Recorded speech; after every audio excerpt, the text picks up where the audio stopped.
Okay, so we're going to talk through some considerations we want to have with regards to lunges. Obviously, we're not going to do these walking, but we'll talk through the setup you'd want to consider.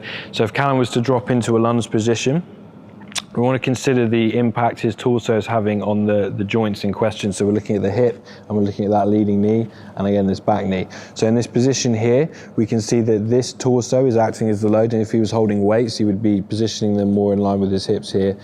That's creating quite a big moment arm to his knee, his leading knee, which is going to increase the challenge to this leading quad.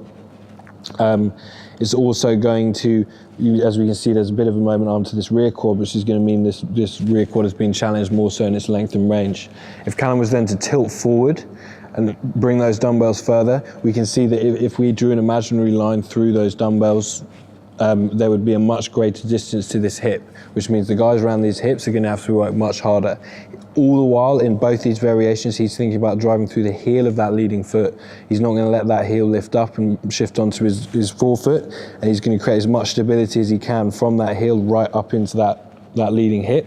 And then again from the back, similar with the split squat variation, he's thinking about driving hard through this forefoot here and using this leg to aid in all the force produced in that leading leg, so that we're using both legs to drive through.